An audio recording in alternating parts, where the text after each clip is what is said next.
রজব মাস শুরু হয়েছে। রজব মাস কিন্তু রমাদানের আগমনী বার্তাবাহক মাস। রমাদান আসলেই, রজব আসলেই রমাদানের কাউন্টডাউন শুরু হয়ে যায়, ক্ষণগণনা শুরু হয়ে যায়, কারণ আর 2 মাস বা 60 দিন থাকে। তো রজব মাসের শুরুতে দাঁড়িয়ে আমাদের যে কয়েকটি বিষয় জানা দরকার, ভিতরে প্রধান বিষয় হলো এই মাসটি হিজরি বর্ষের, চান্দ্রবর্ষের 12টি মাসের মধ্যে সম্মানিত 4 মাসের একটি। আল্লাহ সুবহানাহু ওয়া তাআলা কোরআনে কারীমে সূরা তাওবায় বলেছেন, ইন্না ইদ্দাতাশ শুহুরি ইনদাল্লাহি 12 শাহরান ফি কিতাবিল্লাহি ইয়াওমা খালাকাস সামাওয়াতি ওয়াল আরদ। নবমণ্ডল ভূমণ্ডলের সৃষ্টি যেদিন হয়েছে সেদিন থেকে আল্লাহ তাআলা বছরের 12টি মাসের এই গণনার সিস্টেম চালু করেছেন। এটা কোনো মানুষের সৃষ্টি না। হ্যাঁ, 12 মাসে সারা বছরকে বিভক্ত করা হয়েছে।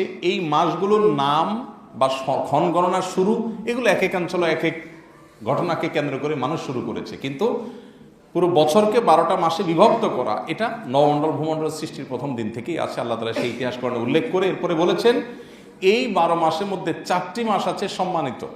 সেই 4টি মাস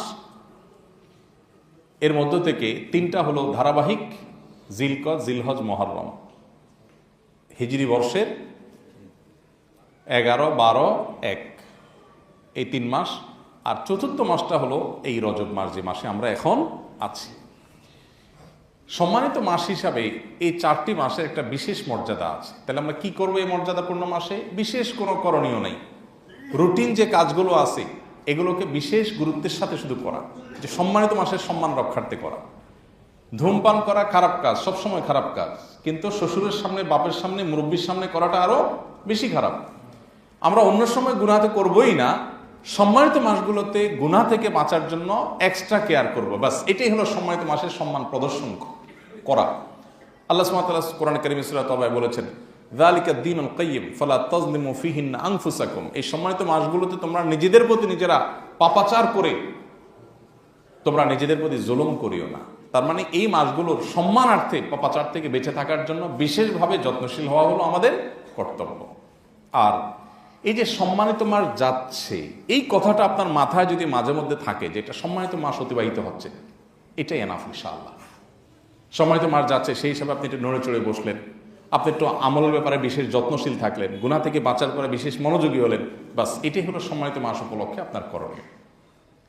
যেরকম আপনি কোথাও বসে আছেন, হঠাৎ আপনার শ্বশুর এসেছেন, বাবা এসেছেন, আপনার মা এসেছেন, আপনার টিচার এসেছেন, কোনো মুরব্বী এসেছেন, সাথে সাথে আপনি বসার স্টাইলের মধ্যে একটু নড়ে চড়ে বসেন, একটু ভদ্র হয়ে বসার চেষ্টা করেন, এটাই হলো সম্মান প্রদর্শন।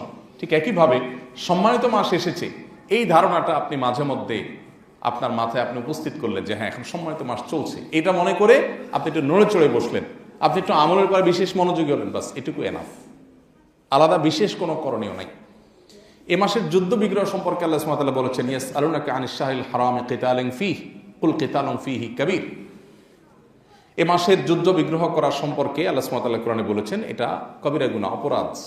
এ মাসে যুদ্ধ বিগ্রহ করা জায়েজ নাই। তার মানে আক্রমণাত্মক যুদ্ধ করা জায়েজ নাই। কেউ যদি আপনার উপর যুদ্ধ চাপিয়ে দেয় তাহলে আপনার প্রতিরক্ষামূলক যুদ্ধ তো আপনি করতেই পারবেন যান বাঁচানোর জন্য, কিন্তু আক্রমণাত্মক যুদ্ধ এই মাসে করতে আল্লাহ তাআলা নিষেধ করেছেন মুসলমানদেরকে। তো আমরা তো কেউ সৈনিক না যে আমরা যুদ্ধ করব। তো মিনি যুদ্ধ যেগুলো হয় আমাদের বাসা বাড়িতে, দোকানপাটে, অফিস আদালতে, ঝগড়াঝাটি আর কি, এগুলো আমরা নিয়ন্ত্রণ করলাম সম্মানিত মাসের সম্মানার্থে, ব্যাস এগুলো এনাফ, এর বাইরে আর কিচ্ছু নেই। এছাড়া রজব মাস আসার পর বিশেষ করে রমাদান শুরু হয়ে যায়, রমজানের প্রস্তুতি শুরু হয়ে যাওয়া দরকার, মানসিক সার্বিক প্রস্তুতি। যদিও আমাদের পূর্বসূরীরা রমাদানের প্রস্তুতি গ্রহণ করতেন রমাদান আসার 6 মাস আগে থেকে, তো অন্তত রজব থেকে আমরা শুরু করে দিই। আল্লাহ আমাদেরকে আমলের তৌফিক দান করুন। তাহলে সম্মানিত মাস সম্পর্কিত যে কনসেপ্ট বা ধারণা, এটা আমাদের সমাজ থেকে কিন্তু বিলুপ্ত হয়ে গেছে। মানুষ জানেই না সম্মানিত মাস আবার কি। রমাদান শ্রেষ্ঠ মাস এটা সবাই জানে, রমাদান শ্রেষ্ঠ মাস এটা ঠিকও আছে। রমাদানের পরে 4টি মাস বিশেষ মর্যাদাপূর্ণ মাস, সেই মাসগুলোর একটি হলো এই মাসটি যেটাতে আমরা মাত্র প্রবেশ করলাম। এই মাস জুড়ে আমরা বারবার করে এই কথা স্মরণ করি, একটু নড়ে চড়ে বসি, রুটিন নিয়মিত আমলগুলো একটু বিশেষ গুরুত্বের সাথে করি, পাপাচার থেকে বাঁচার জন্য একটু যত্নশীল থাকি, ব্যাস এটুকু যথেষ্ট। আল্লাহ তাআলা আমাদের সবাইকে আমলের তৌফিক দান করুন।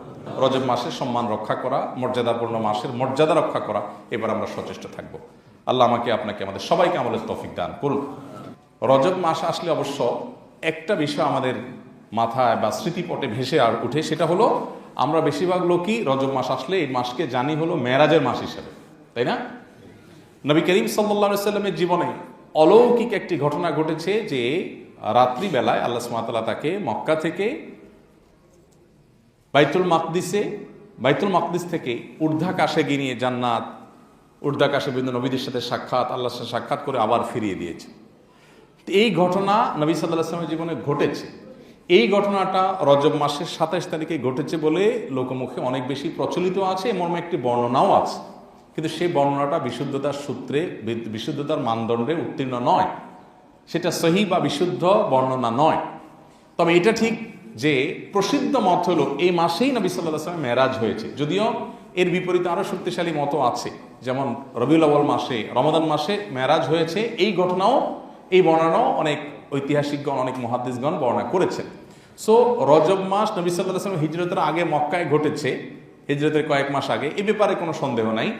কিন্তু কোন মাসে হয়েছে, আর মধ্যে আবার কোন তারিখে হয়েছে, এটা বিশুদ্ধভাবে কোনো হাদিসে সুস্পষ্টভাবে বর্ণিত হয় না। তারপরেও যেহেতু একটা ঐতিহাসিক ঘটনার দিন, কেউ যদি রজব মাসের 27 তারিখে হয়েছে এই মর্মে যেহেতু অনেকের মত আছে, এটা কেউ মনে করলে তেমন কোনো সমস্যা নেই, এটাতে কোনো বড় গুনাহ হয়ে যাবে না। কিন্তু বিশুদ্ধ মত হলো যে এর তারিখটা বিশুদ্ধ কোনো মত দ্বারা সুসাব্যস্ত হয়নি, বিধায় 27 তারিখকে মেরাজের রাত হিসাবে চূড়ান্ত করা এটা সঠিক নয়। যদিও এটাকে আমাদের দেশে সরকারিভাবে মেরাজের রাত হিসাবে এই বছরের চাঁদ উঠলেই ঘোষণা করা হয়। দেখুন, রজব মাসের চাঁদ দেখা গেলে পত্রপত্রিকাগুলোতে নিউজ হয়, রিপোর্ট হয় যে পবিত্র রজব মাসের চাঁদ দেখা গেছে, সুতরাং অমুক তারিখে শবে মেরাজ।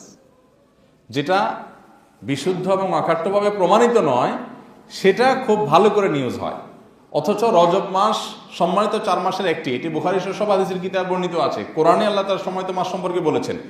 এটা নিউজ হয় না যে রজব মাসের চাঁদ দেখা গেছে, এই রজব মাস সম্মানিত 4 মাসের একটি মাস, রাসূল সাল্লাল্লাহু আলাইহি ওয়াসাল্লাম এই মাসে এই করতে বলছেন, এই করতে নিষেধ করেছেন, এ মর্মে কোনো নিউজ পাওয়া যায় না। আমাদের দেশে আসলে দুর্ভাগ্যজনকভাবে দীর্ঘদিন থেকেই মিডিয়াগুলোতে সুন্নাহর বিপরীতে বেদাতটা বেশি প্রচারিত হয়, যার কারণে মানুষ সঠিকটা না জেনে ভুলটাই বেশিরভাগ ক্ষেত্রে জানে। তো আমরা সঠিকটা জানার চেষ্টা করব, মানুষকে জানাবার চেষ্টা করবো ইনশাআল্লাহ।